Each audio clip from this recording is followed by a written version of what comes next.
श्रीमते कृतदास्यधिकारी इति नामिने। नमो विष्णुपादाय कृष्णपृष्ठाय भूतले श्रीमते भक्तिवेदान्त स्वामीति नामिने। नमस्ते सारस्वते देवे गौरवाणी प्रचारिणे निर्विशेष शून्यवादी पाश्चात्य देशतारिणे। श्रील प्रभुपाद की जय, गुरु महाराज की जय, आप सब भक्तवृंद की जय। निताय गौर प्रेमानंदी, हरि हरि बोल। जय जय श्री चैतन्य, जय नित्यानंद, जय अद्वैत चंद्र, जय गौर भक्त वृंद। जय जय श्री चैतन्य, जय नित्यानंद, जय अद्वैत चंद्र, जय गौर भक्त वृंद। जय जय श्री चैतन्य, जय नित्यानंद, जय अद्वैत चंद्र, जय गौर भक्त वृंद। श्री चैतन्य महाप्रभु की जय, श्री नित्यानंद गोसाई की जय, श्री अद्वैत ठाकुर की जय, श्री गदाधर पंडित की जय, शिवास आदि गौर भक्त वृंद की जय। निताय निताय निताय गौर प्रेमानंदी, हरि हरि बोल। हरे कृष्ण। श्री चैतन्य चरितामृत श्रील कृष्णदास कविराज गोस्वामी की जय। श्री चैतन्य चरितामृत मध्य लीला अध्याय 19 श्री चैतन्य महाप्रभु द्वारा श्रील रूप गोस्वामी पाद के उपदेश शिक्षा।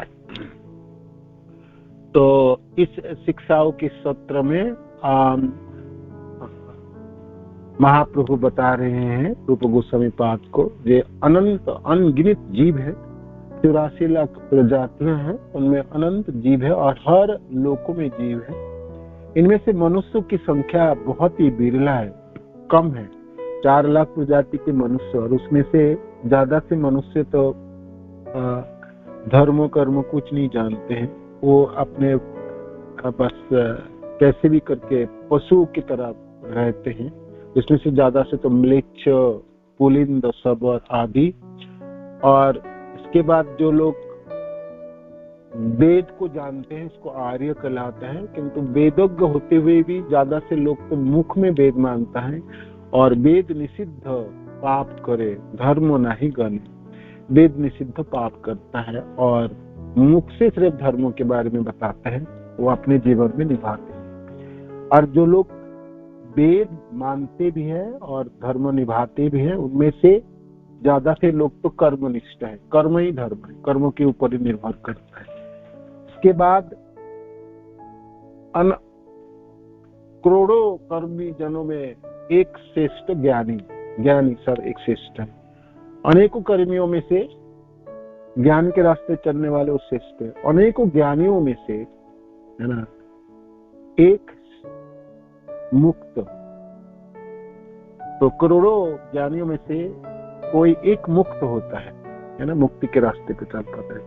और कोटि मुक्त मध्य एक भक्त श्रेष्ठ, कृष्ण भक्त, करोड़ों मुक्त जनों में से एक कृष्ण भक्त है।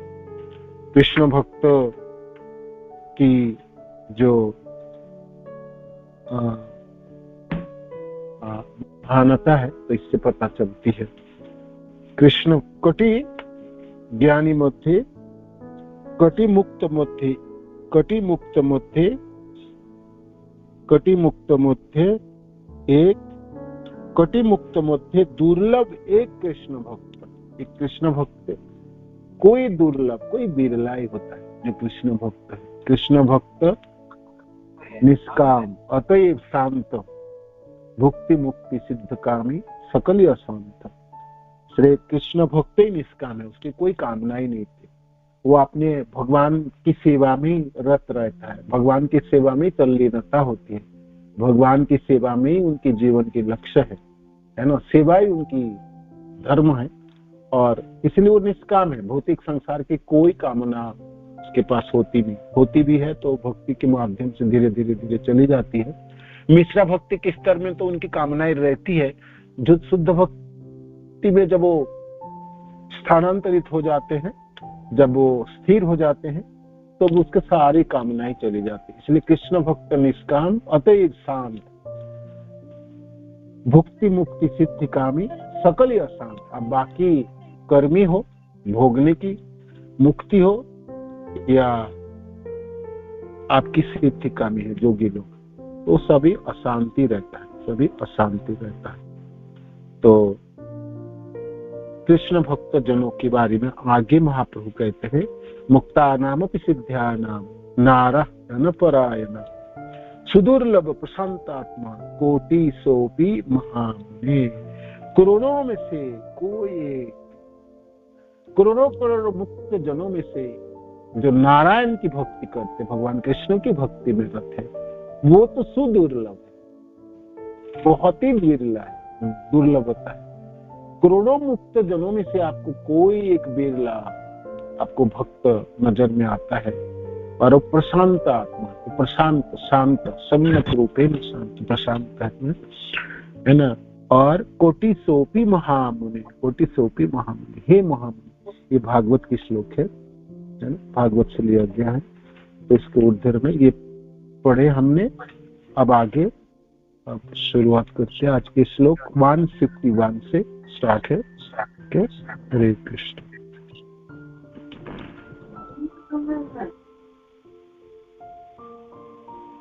ब्रह्मांडे भ्रमिते कौन भाग्यवान जीव, गुरु कृष्ण प्रसादे पाए भक्ति लता।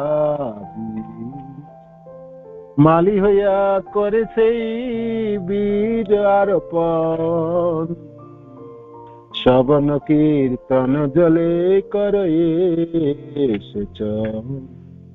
उपजिया बाड़े लता ब्रह्मांड भेदी जाय, बिरजा ब्रह्मलोक भेदी पर ब्रह्म पाय।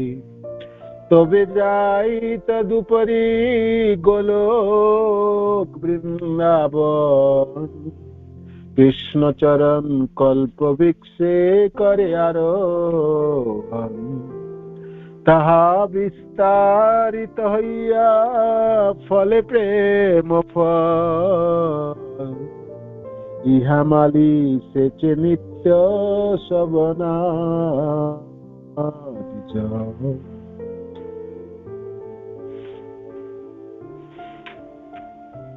तो आज के श्लोक यहाँ से शुरू है। ब्रह्मांड भ्रमिते कौन भाग्यवान जी, गुरु कृष्ण प्रसादे पाए भक्ति लता बीज। ये श्लोक हम सब लोगों ने सुने। श्रील प्रभुपाद अनेकों बार अपने लेक्चर में व्यवहार करते, गुरु महाराज भी करते। ब्रह्मांड भ्रमिते कौन भाग्यवान जी, कौन भाग्यवान। इस ब्रह्मांड में भ्रमण करते हैं जीव, और विशेष करके यहाँ मनुष्यों की बात आई, और मनुष्यों में भक्त की बात आई। तो घूमते फिरते, घूमते घूमते घूमते घूमते कोई भाग्यवान, ब्रह्मांड भ्रमिते कौन भाग्यवान है। अनेकों जीव घूम रहा है, कभी ऊर्ध्व लोक में, कभी निम्न लोक में जाता है ना। कभी स्वर्ग उठाए, कभी नरक डुबाए, दंड जने राजा जन नदी चुबाए। तो घूमते फिरते मनुष्य जीवन प्राप्ति हुई, और मनुष्य जीवन में गुरु कृष्ण प्रसाद पाए भक्ति लता बीच। गुरु की कृपा से उसको कृष्ण प्राप्ति होती है, और कृष्ण प्रसाद से, कृष्ण की कृपा से उनको भक्ति लता मिल जाती है ना। भक्तियों की बीच प्राप्ति हो जाता है। गुरु कृष्ण प्रसाद पाए भक्ति लता बीच।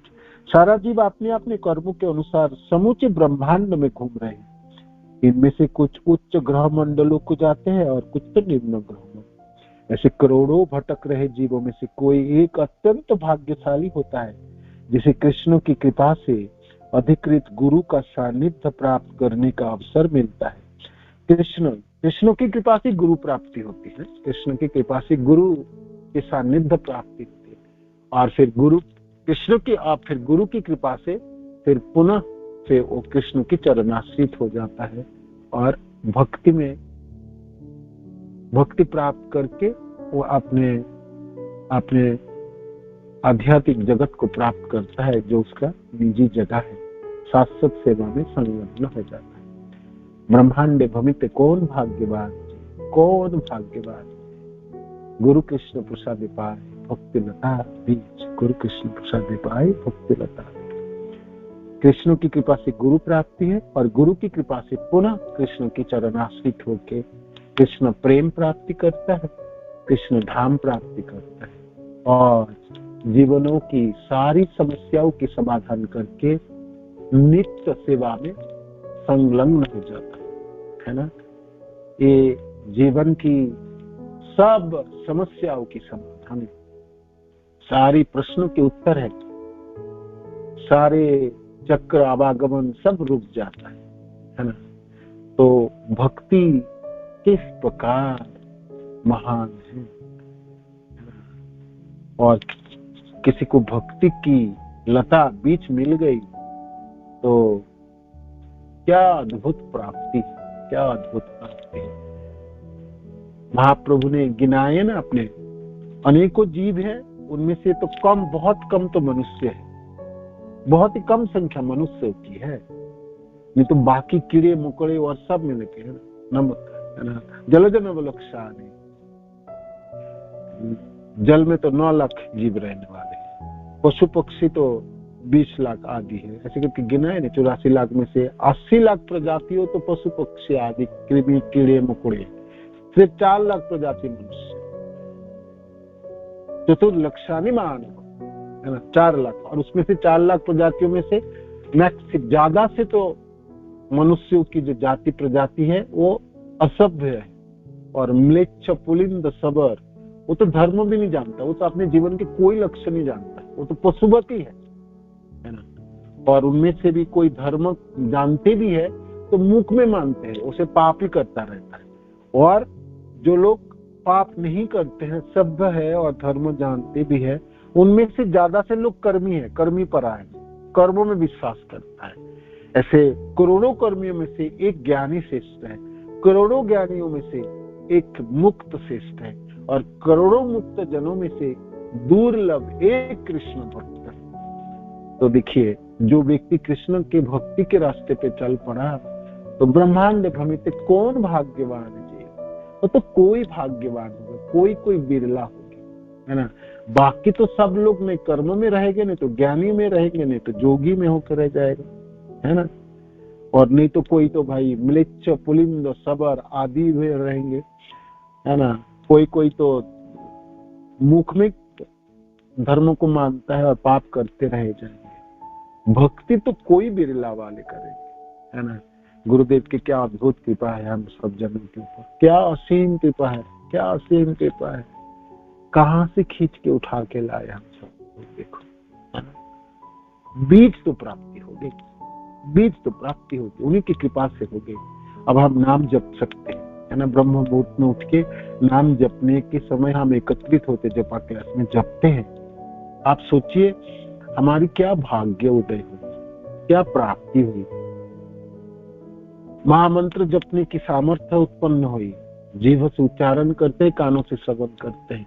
गोलोक की प्रेम धन, हरिनाम संकीर्तन है ना, गोलोक की है प्रेम धन, वो प्राप्ति हो गई, बीज प्राप्ति तो हो ही गई है ना। तो कौन भाग्यवान, सचमुच भाग्यवान, हमने सचमुच भाग्यवान है। किंतु हमारी भाग्य तब चरितार्थ हो जाए, पूरी हो जाए, जब हमने अपने साथ वस्तु कृष्ण प्रेम प्राप्ति कर ले है ना, तो भी भाग्य की सराहना होगी। नहीं तो इतना भाग्य मिलने के बावजूद हमने अकृत कार्य हो जाए और बीच से टूट जाए, या बीच से हमने छोड़ दे, या हमने अपराध हाथ में लग जाए और वैष्णव जनों से भीड़ जाए और फिर हमने शरीर छोड़ दे है ना, तो फिर बहुत बड़ी हानि है, बहुत बड़ी हानि। अब चलिए जो प्राप्ति हुई उसके देखिए, श्रील प्रभुपाद की तात्पर्य बहुत सुंदर श्लोक के। जब हम ब्रह्मांड कहते हैं तो हमारा आशय समूचे ब्रह्मांड से या करोड़ों ब्रह्मांडों के समूह से होता है।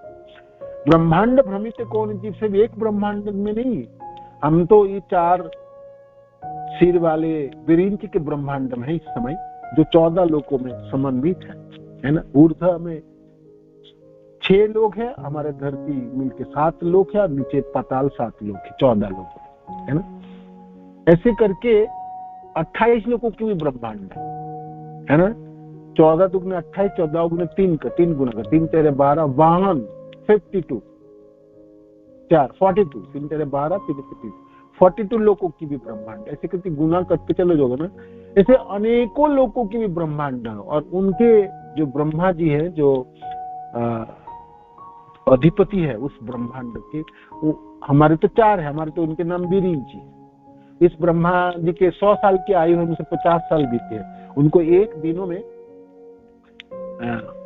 सहस्र युग पर्यंत 1000 युग है, चतुर्युग के एक दिन होती है, ऐसे उनके रात होती है, ऐसे उनके 365 दिन के साल होती है, ऐसे 100 साल जीवित है। और अद्भुत आयु है उनकी।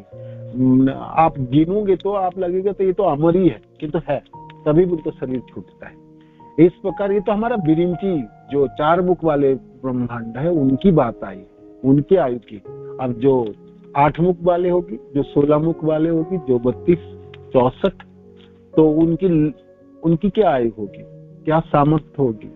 तो इसलिए यहाँ पर श्रील प्रभुपाद कहते हैं ब्रह्मांड शब्द का अर्थ है सिर्फ यही ब्रह्मांड नहीं है, ब्रह्मांड के समूह में हम किसी ब्रह्मांड से घूमते रहते हैं, कभी इस ब्रह्मांड, कभी उस ब्रह्मांड, कभी उस ब्रह्मांड। इसलिए आत्मा को ना कभी कभी दूसरे शरीर धारण करने के लिए, मानो कि उसको इस ब्रह्मांड में जन्म ही नहीं लेना, वो दूसरे ब्रह्मांड के रास्ता तय करता है। तो आत्मा बहुत दिनों तक तो अकेला ही भ्रमण करता है, उनको उस जगह में पहुंचना होता है। कभी कभी तो हजारों साल लग जाएंगे देखने चलने में, उसको पहुंचने में। हालांकि वो गति, आत्मा की गति मनो की गति से भी अद्भुत है। और आत्मा सर्वज्ञ है, वो किसी भी दिशा में जा सकता है, सर्वत्र रह सकता है, उसको कोई रोक टोक नहीं, कोई उसको वायुयान की जरूरत नहीं है एक लोक से दूसरे लोक जाने के लिए, है ना। सर्वज्ञ है ना, नित्य चलमान है और हर अवस्था में रह सकता है ना। आग उनको जला नहीं सकता है, वायु उनको सुखा नहीं सकते, पानी उनको भिगो नहीं सकते। अदाज्य अपी अक्लेद असत्य एव च, है ना। स्थानु सर्वज्ञ शब्द है गीता में, उस तरह से है ना आत्मा।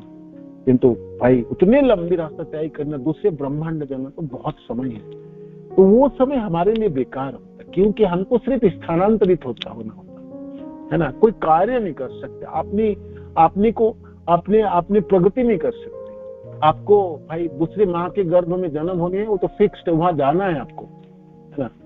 तो वो बड़ी बेकार समय है, मैंने आपकी समय मैंने उस पर प्रगति नहीं कर सकते। प्रगति तो अभी करनी है आपको, जीवित अवस्था में जो कुछ होगी, जीवित अवस्था में। आत्मा जब शरीर छोड़ेंगे और आत्मा को जब चलनी पड़ेंगे, रास्ता तय करनी पड़ेंगे, उस समय कुछ नहीं होगा, क्योंकि वो तो फिक्स्ड होकर रखा है ना। जैसे मति ऐसे गति, है ना। अंतकाले च मामेन स्मरण मुक्त, भगवान कहते है ना। मेरी स्मरण में आए तो मेरे पास आओगे, देवता लोगों की याद आए तो देवलोक जाओगे, है ना। पितृलोक है तो पितृ जानती पितृ बता, भूतानी जानती भूत एक क्या है। भूतों को पूजने वाले भूत लोग जानती ममता, और मेरे को पूछने वाले मेरे पास आए। तो जैसा गति मति होगी ऐसा गति होगी।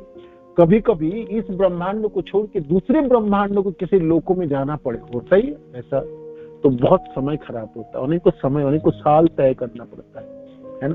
इसलिए श्राद्ध एक साइंटिफिक, एक विज्ञान है, एक बहुत अच्छी एक हमारी पूर्वजों और शास्त्र सम्मत विधि है, जिसके माध्यम से भगवान विष्णु के माध्यम से, सूर्य के द्वारा भगवान विष्णु के माध्यम से वो आपको जल या आपकी प्राप्ति होती है उस आत्मा को, जिसके वो रास्ता तय करने में उनकी सक्षमता प्राप्ति होता है ना। इस तरह श्राद्ध है। तो एक ब्रह्मांड से दूसरे ब्रह्मांड की हो भी सकता है।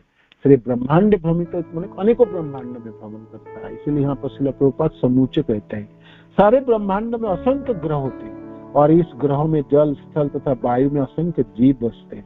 करोड़ों तथा अरबों जीव सभी जगह है, और ये सभी माया द्वारा जन्म जन्मांतर अपने सकाम कर्म के फलों को भोगते रहते हैं। यह तो भौतिक रूप से बद्ध जीवों की स्थिति है।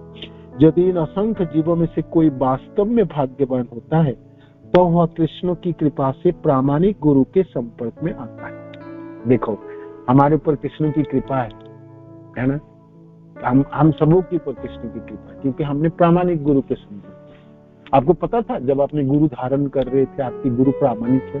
आपको पता था? हाँ, थोड़ा बहुत छानबीन हमने किए, थोड़ा बहुत पता चला। हम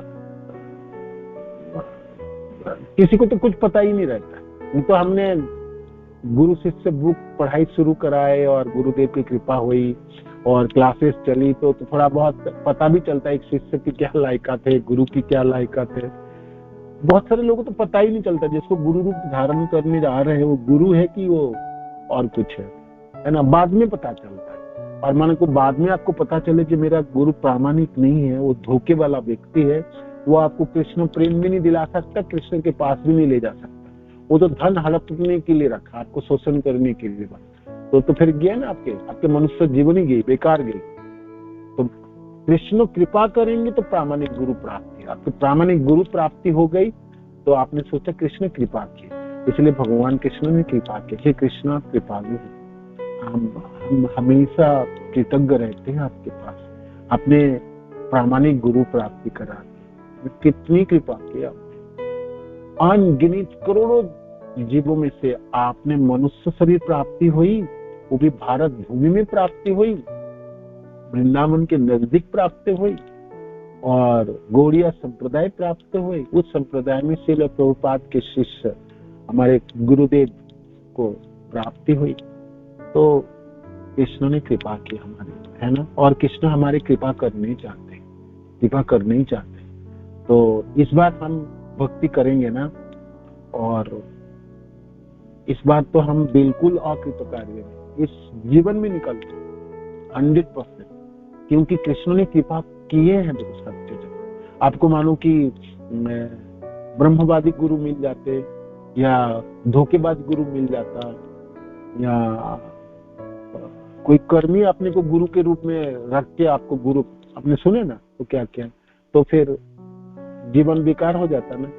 और जब पता चलते चलते आप बूढ़े हो जाते तब आप क्या करते? तब आपने परिवर्तन भी नहीं कर सकते, तब आपका सत्यानाश हो गया, सब धन गया, सब गया, सब गया, तब तो बेकार हो गया। फिर अगली बार फिर जीवन होगी तो क्या जीवन होगी क्या पता, कौन सा ब्रह्मांड में कौन सा जोनी में जाएंगे, कोई गारंटी नहीं है।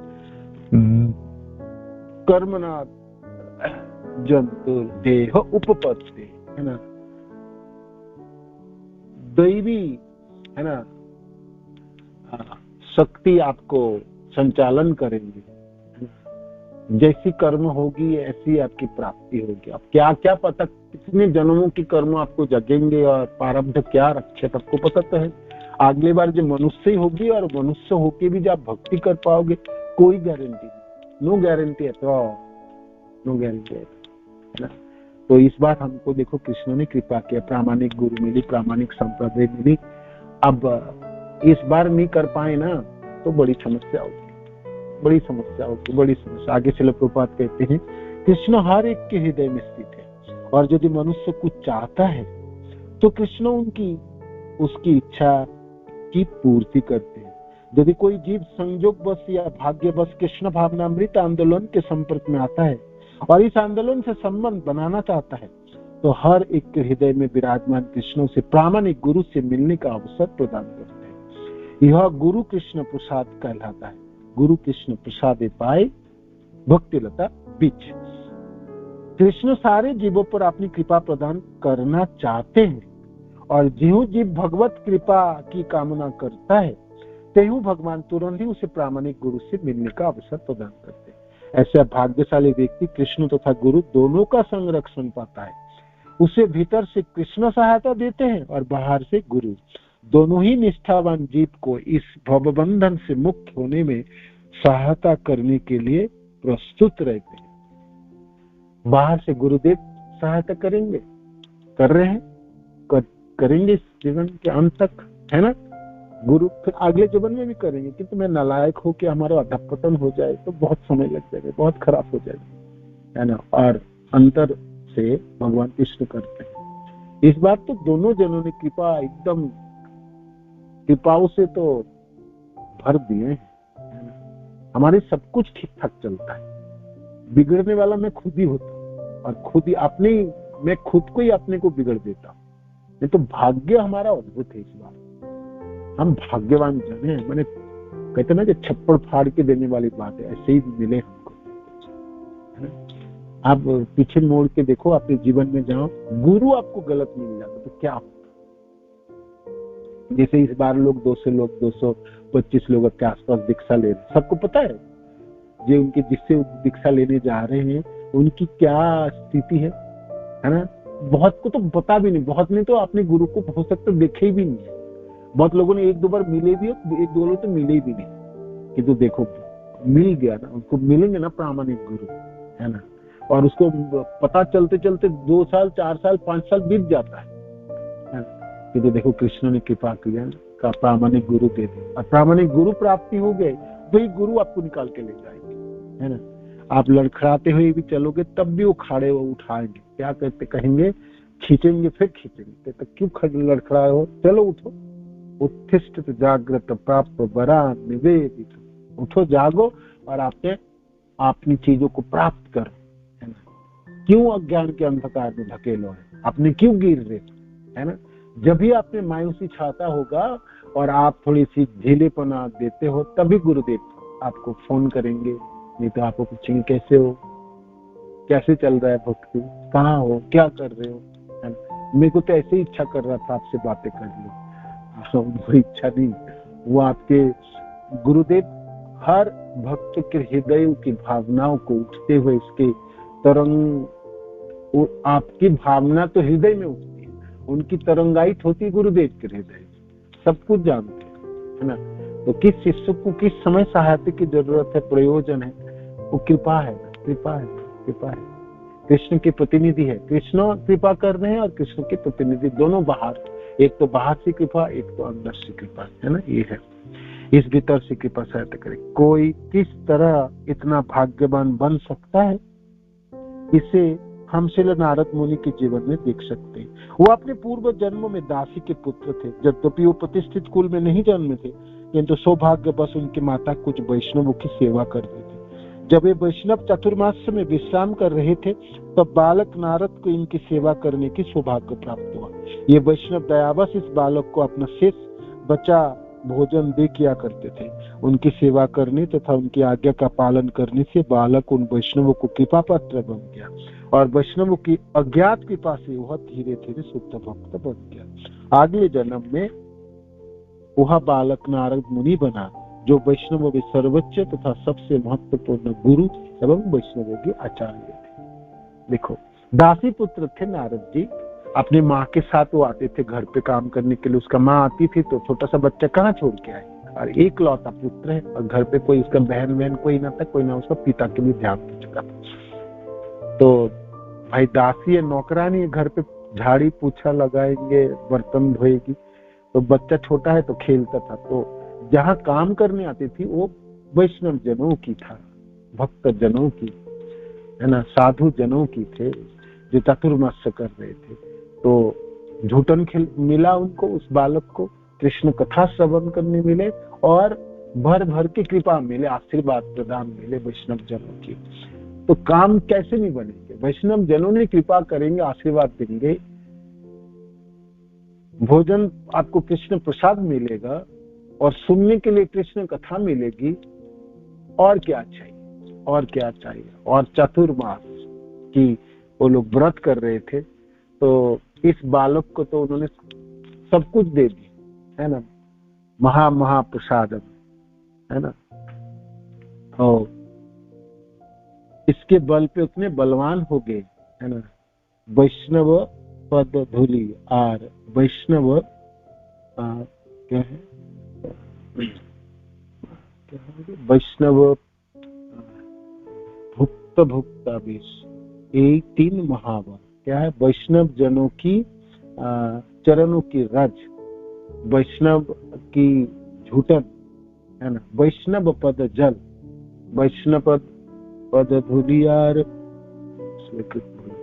ठीक है। मोटा मोटी 3 चीज है जो आपको महाबल प्रदान कर सकता है। वैष्णवों की झूठन, है ना, और वैष्णवों की चरणों की रज, है ना।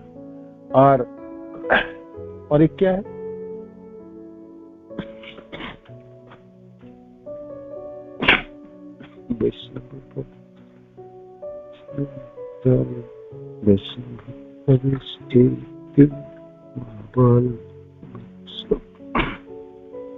उच्छिष्ट, चरणामृत और भक्त पद जल। भक्त पद धुलियार भक्त पद जल, भक्त भुक्ता वेश, यही 3 साधन नेर महाबल की है। भक्त पद धुलियार भक्त पद जल, भक्तों की चरणों की रज, है ना। माने भक्त पद धुलियार भक्त पद जल, भक्त भुक्ता वेश और उनकी उच्छिष्ट 3 महाबल। तो तीनों मिल गई इनको, इस बालक को, तो बलवान हो गई।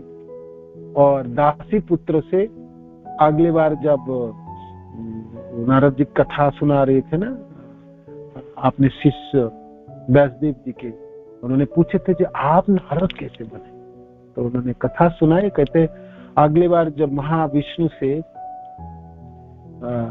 कर्णक से विष्णु से जब सृष्टि रचना शुरू हो गया, मैं मरीचि आदि ऋषियों के साथ प्रकट हो गया और ये मेरा इसी शरीर से प्रकट हो गया। देखो मेरा दिव्य शरीर है, ये शरीर अब नष्ट नहीं होता और मैं कहीं भी जा सकता, किसी भी लोक में घूम सकता। और निरंतर कृष्ण नाम को उच्चारण करते हुए नारद जी आज भी विराजमान है, सर्वत्र कृष्ण भक्ति के प्रचार करते हैं, सबसे बड़े प्रचारक है ना।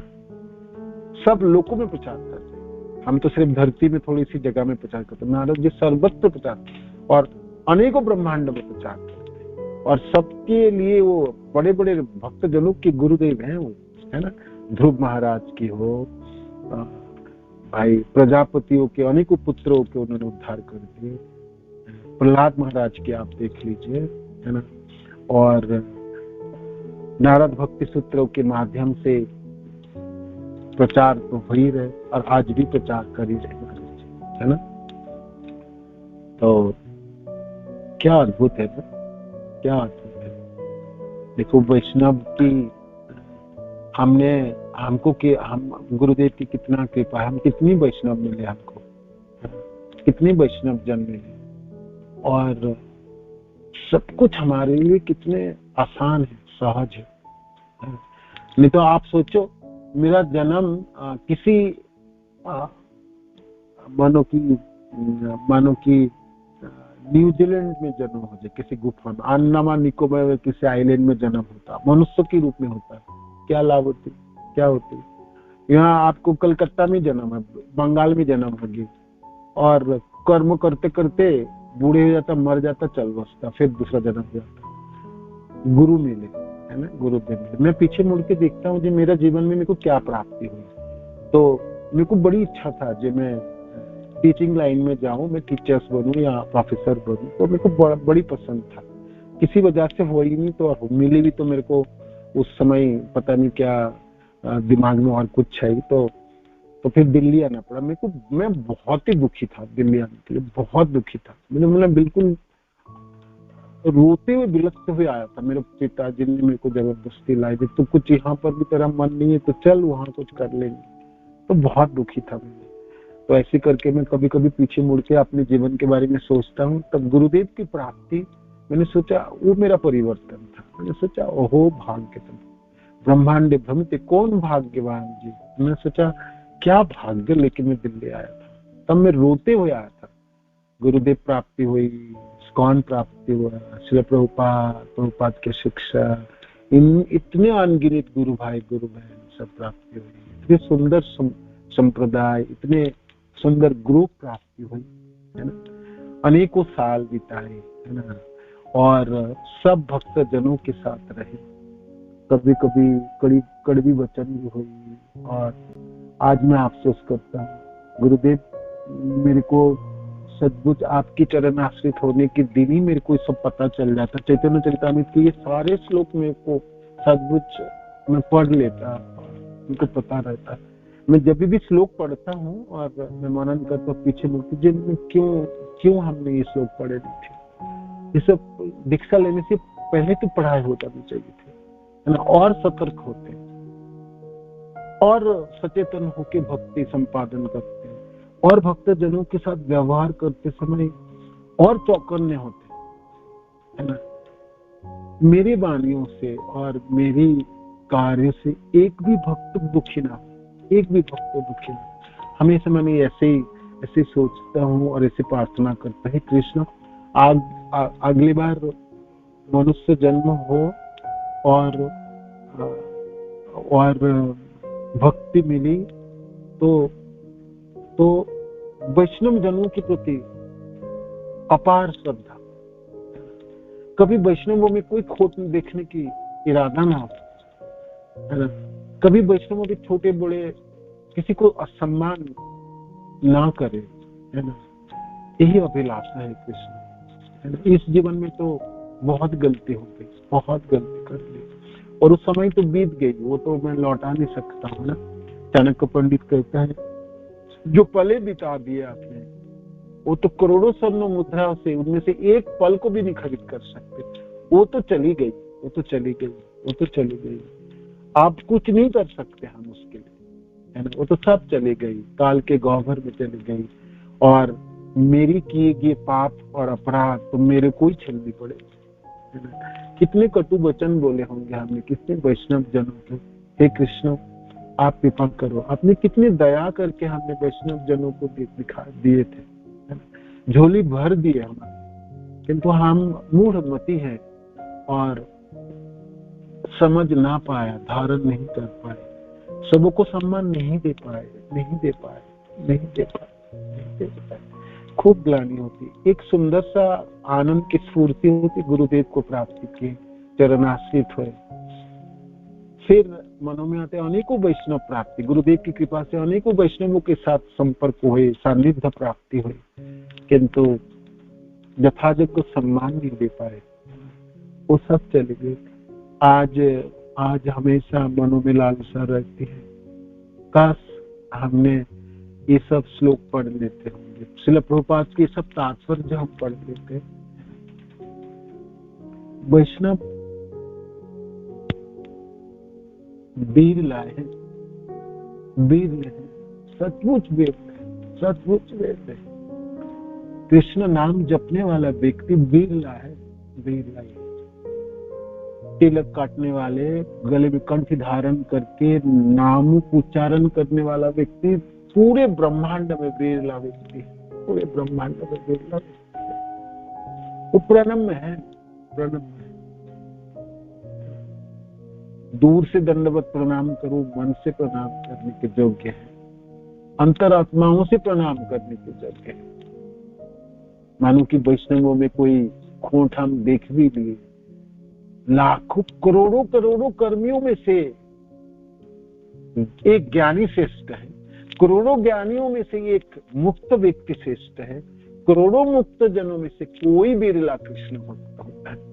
तो सोचिए क्या मोल देना चाहिए था हमें भक्त जनों, नहीं कर पाए, नहीं कर पाए। सब समय तो चली गई, वो तो लौट के वापस नहीं आएंगे, किंतु आगे की रास्ता हमने तय कर सकते हैं ना, आगे के रास्ता तय कर। इसलिए तो गुरुदेव कहते हैं, माने वैष्णव आपको गाली दे, आपको थप्पड़ भी मार दे और आपको बहुत पीड़ा भी दे, तभी भी उन लोगों को चरण छोड़ के नहीं जाना, नहीं जाना उन लोगों को छोड़ के, नहीं जाना, नहीं जाना।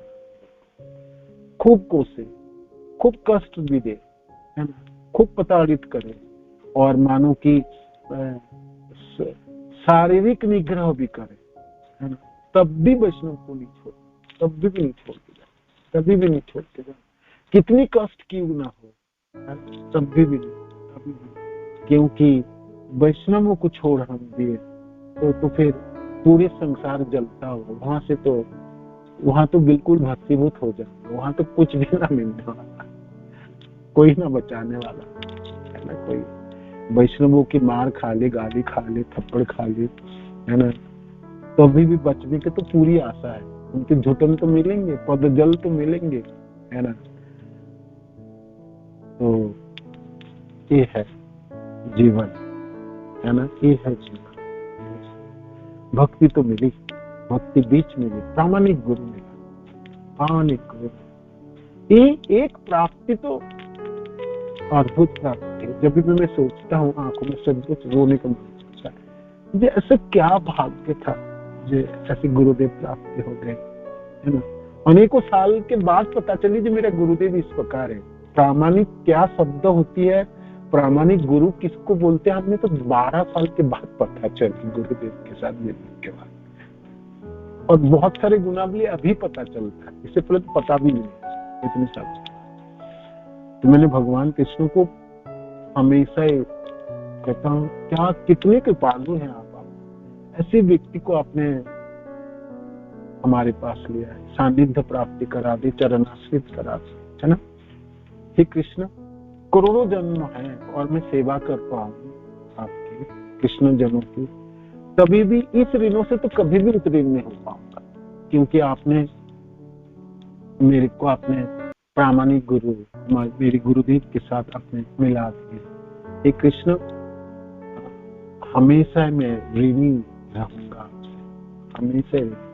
और जहां भी मेरा जन्म होगी, जो भी मेरी गति होगी, तो हमेशा यही बोलते रहूंगा। ये अद्भुत भाग्य था मनुष्य जीवन में, भारत भूमि में मेरी जन्म हुई, याद रहे या ना भी रहे, किंतु ये प्राप्ति तो इस ब्रह्मांड में घूमता हुआ मैं जितने भी जीवन हुई उनसे सबसे सुंदर मेरी ये जीवन है, सबसे सुंदर मेरी जीवन है, सबसे सुंदर जीवन है। मैं इस बार सनातन सेवाओं में संलग्न ना हो पाए तो मैं फिर तो आपने की, मैं खुद अपने इसके लिए दायी हूँ, है ना। है ना,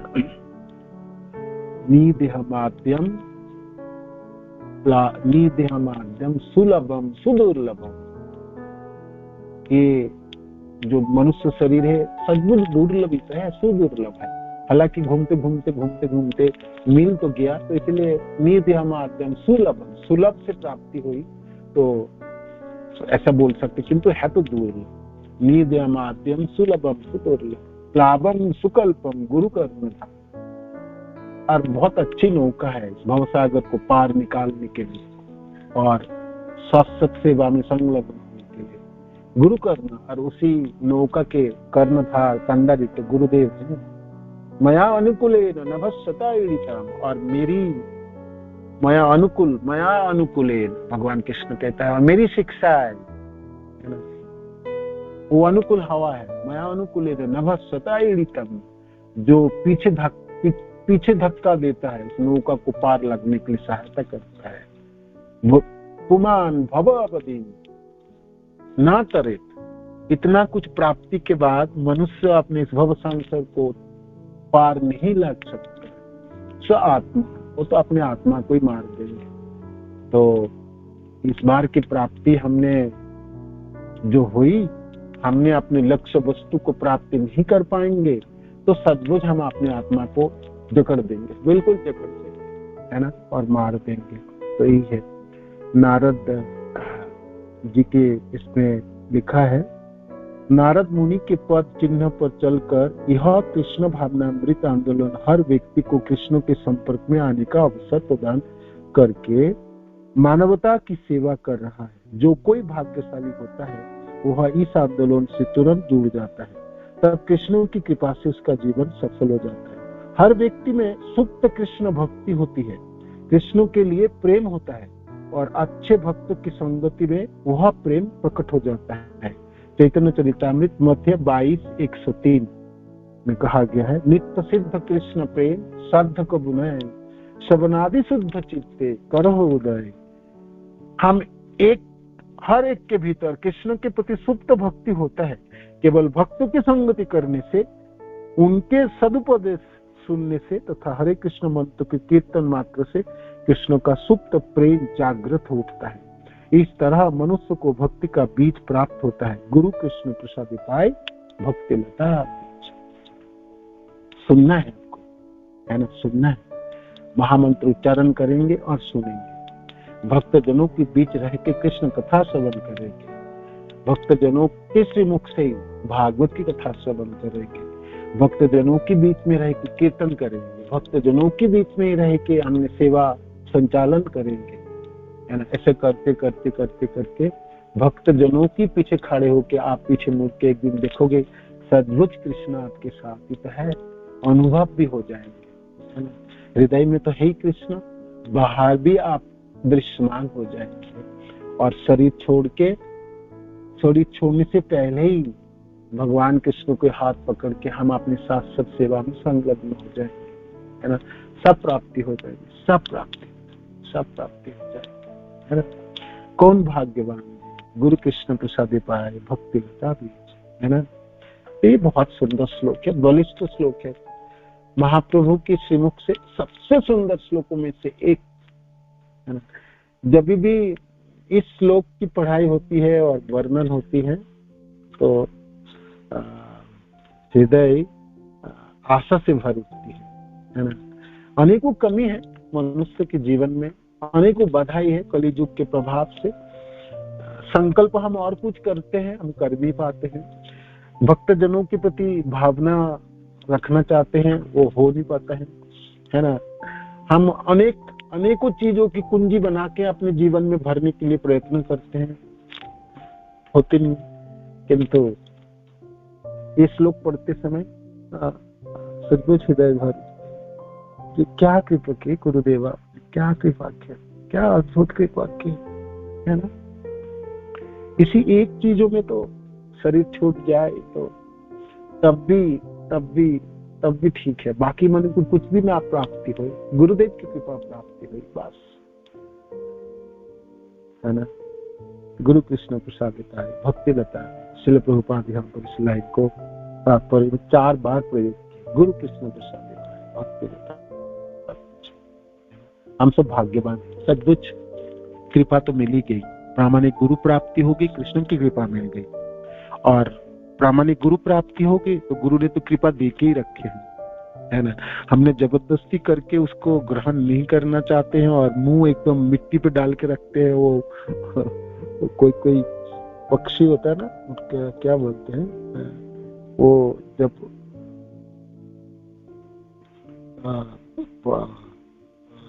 ऑस्ट्रिच है ना, वो मुंह अंदर डाल देते, मिट्टी के अंदर डाल देता है। या खरगोश होता है ना, जब या बकरी आदि को जब काटना तो वो घास खाता रहता है ना। तो हम अपने को जानबूझ के नहीं मारना चाहता है तो फिर वो कृपा तो काम आ ही जाएगा, काम आ ही जाएगा। तो भक्ति लता तो मिली, हाँ, भक्ति लता को बीज के रूप में नहीं कर पाऊं, फल नहीं उगा पाऊं और पका हुआ फल को आस्वादन नहीं कर पाऊं, तो उसके लिए गलती तो मेरी है, निजी गलती, मैं अपनी है, और कोई दायी नहीं होगा उसके लिए। आगे हम सब श्लोक पढ़ेंगे, किंतु यहाँ तक तो अच्छा है ना, यहाँ तक तो अच्छा है, ठीक है। हरे कृष्ण। श्रील प्रभुपाद की जय, गुरु महाराज की जय, आप सब भक्तजनों की जय, निताय गौर प्रेमानंद। हरि बोल, धन्यवाद प्रणाम। हरे कृष्ण प्रभु जी। 151 श्लोक चले। यस माता जी, हरि बोल, धन्यवाद। हरे कृष्ण। प्रभु जी, जैसे महाप्रभु का जन्म और लीला सारी बताइए। हरिदास ठाकुर का जन्म का कुछ बताया है कि कहाँ से आए, और तिरुभाव तो पता है, उनके आविर्भाव का ठाकुर, हाँ, हरिदास ठाकुर की गांव फुलिया गांव में जन्म हुई उनकी, बंगाल में, है ना, बंगाल में। और वो जगह आज भी विद्यमान है, सारे भक्तजन जाते हैं वहाँ, जहाँ हरिदास ठाकुर के जन्म स्थान है। उस गांव का नाम फुलिया है ना, फुलिया है, और गंगा जी के तट पे है, वो जाते हैं। महाप्रभु से कहाँ मिले? हाँ, महाप्रभु से हरिदास ठाकुर कहाँ मिले? चैतन्य भागवत में, चैतन्य भागवत में उनकी वर्णन भी है। महाप्रभु से कहाँ मिले, महाप्रभु से कहाँ मिले? प्रथम बार की बात कर रहे हैं ना, प्रथम बार की बात कर रहे हैं ना। तो जी, जैसे रूप गोस्वामी और सनातन गोस्वामी का बताया है ना पूरा। हाँ, अभी वर्णन है, कल आपको बता दूंगा मैं, एक बार पढ़ के। चैतन्य भागवत में है प्रथम उनके, है ना, प्रथम बार की महाप्रभु से मिलन हरिदास ठाकुर की, वो कल एक बार पढ़, मेरे को याद था बस भूल गया। ठीक है प्रभु जी, वो मैं बंगाल में है, बंगाल में ही है। बंगाल में ही, नवद्वीप में, बंगाल क्षेत्र में ही मिला है महाप्रभु से। वो किसी एक विशेष वो मैं बताऊंगा आपको, पढ़ के मैं आपको बता दूँ। क्वेश्चन आ रहा है। धन्यवाद।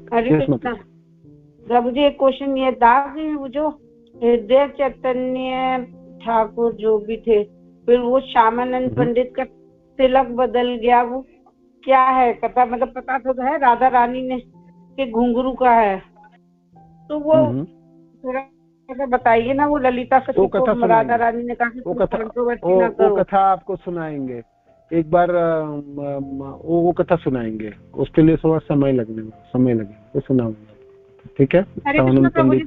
ये बता दीजिए प्रभु जी उनका तिलक क्या था, तिलक क्या चेंज किया?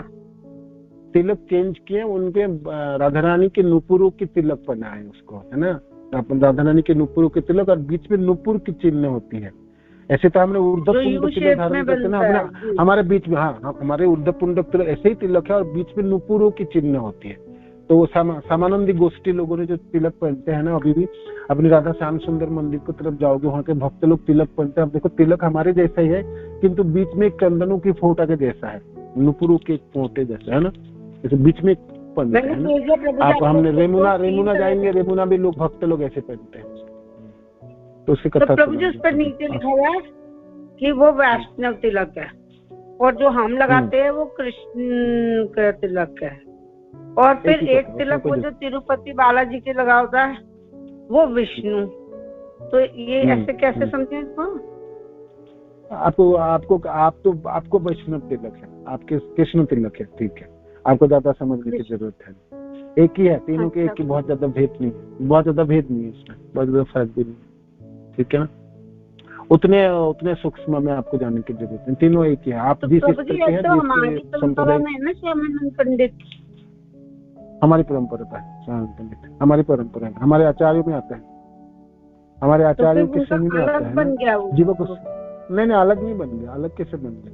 जैसे आजकल अलग लोग कहते हैं ना, इस्कॉन है, गौड़िया संप्रदाय भी अलग है, अलग थोड़ी है, ब्रांचेस है, अलग अलग शाखाएं है, किन्तु एक ही ट्री है, चैतन्य महाप्रभु की ट्री है, एक ही वृक्ष है। उस वृक्ष के अनेकों शाखाएं है, हाँ अनेकों शाखा देखेंगे, शाखा के हिसाब से अलग अलग है, कि तो सारे शाखाएं तो एक ही वृक्ष की है ना, तो जड़े तो एक ही है, वृक्ष तो एक ही हुआ, तो इसलिए एक ही है सब, है ना। इस तरह से आप समझ सकते हैं। हरे कृष्ण। हरे कृष्ण प्रभु जी, दंडवत प्रणाम। या मिधुआ से तो बात है कि आप कुछ पूछ रही थी? हाँ जी प्रभु जी, मैं ये पूछ रही थी, जैसे हमारे यहाँ भोग लगाने के बाद और शयन कराने के बाद क्या कान्हा और राधा रानी के लिए कोई पद गाया जाता है? हमारी गौड़िया संप्रदाय में, गौड़िया संप्रदाय में आप बात कर रहे हैं?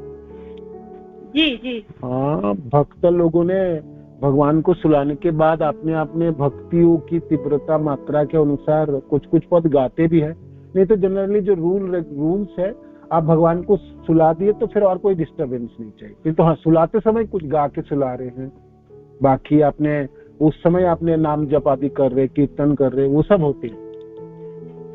हाँ नहीं, जयदेव गोस्वामी की जो जगन्नाथ अष्टकम वो तो जगन्नाथ जी को सुलाते समय ही गाते हैं, है ना, सुलाते समय जय है ना।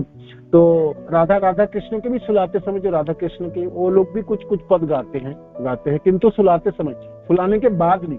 सुला दिए तो फिर उसके बाद लाइट वाइट बंद कर दिया आपने, तो भगवान को सोने चले गए, आप कोई पद नहीं गाएंगे। हाँ, जैसे मंदिर आदियों में आप देखते हैं कीर्तन करते हैं, थोड़ा धीरे धीरे कीर्तन चलती है बाहर, हालांकि मंदिर के कपाट बंद हो जाता है, इसलिए आपने सुलाने के बाद और कुछ करने की जरूरत है नहीं, ठीक है। हरे कृष्ण। धन्यवाद। यस माता, आप कुछ पूछ रहे थे, और कोई पूछ रहे थे कुछ? हरे कृष्ण प्रभु जी, धन्यवाद प्रणाम जी। धन्यवाद। कल द्वादशी के दिन ललिता सखी और कृष्ण भगवान का भी ब्याह हुआ था क्या? कल द्वादशी के दिन, मैंने जो द्वादशी तिथि चली गई, हाँ जी, कल जो गई है उसमें दिखा रहे थे बरसाने में ललिता सखी, राधा रानी ललिता सखी के साथ में कृष्ण भगवान का ब्याह हो रहा है, और अच्छे सब एक लीला है, एक लीला है जिसमें ललिता जी के और साथ भगवान कृष्ण की विवाह है ना, एक लीला है, एक लीला है। ये बरसोना आदि में होते हैं। तो हमारे गौड़िया संप्रदाय में विशेष करके इस्कॉन में ये सब चीज नहीं करते और इतने गहरा में नहीं जाते। तो वो आपको उतना सोचने की जरूरत नहीं। आप अपने नाम जपिए अच्छी तरह से, भागवत की श्रवण कीजिए और भक्ति की साधन भक्ति में हाँ है ना आप लोग को, तो वो सब इतनी लीलाओं में गहरा ना जाना ही ठीक है। और वो भी देख भी रहे तो आप अनेकों चीज आप देखते रहते हैं ना, इसलिए आपके मनों में फर्क पड़ता है। किंतु हाँ ये एक लीला है। विश्वनाथ चक्रवर्ती पाद की एक बुक है जिसमें ये वर्णन भी आई है। तो ये बाद में आप करेंगे, ठीक है ना। अभी तो आपने नाम जपनी है अच्छी तरह से, ठीक है माता जी। हरे कृष्ण। हरे प्रभु जी धन्यवाद। ये प्रभु जी कल बता रहे थे ना कि इनके लीला ललिता जी पहली बार मैं सुन रही हूँ कि ललिता सखी के साथ भी इनका ब्याह हुआ था और अच्छे से कन्यादान वगैरह सब कर रहे हैं वहाँ बरसाने में ना सारी भक्त मिलके। जी है ये लीला तो है। ठीक हरे कृष्ण धन्यवाद। श्री प्रभुपाद की जय, गुरु महाराज की। भगवान को सुनाने के बाद अगर भजन नहीं होता तो अष्टकालीय भजन, अष्टकालीय भजन क्या है प्रभु जी? फिर अष्टकालीय लीला है। अष्टकालीय भगवान की अपनी लीला है, कृष्ण और राधा रानी की अपनी लीला है। वो भगवान सोए नहीं, भगवान उसके बाद लीला करते हैं। वो जो गोविंद लीला में बुक आदि में माता जी ने प्रश्न किया था कि भाई सुनाने के बाद भी कुछ सुनाना है क्या, है ना, कुछ गा के सुनाना या कीर्तन करके सुनाना, वो उस उद्देश्य से प्रश्न किए थे। ठीक है जी। श्रील प्रभुपाद की जय, गुरु महाराज की जय, आप सब भक्त जनों की जय। गौर प्रेमानंद।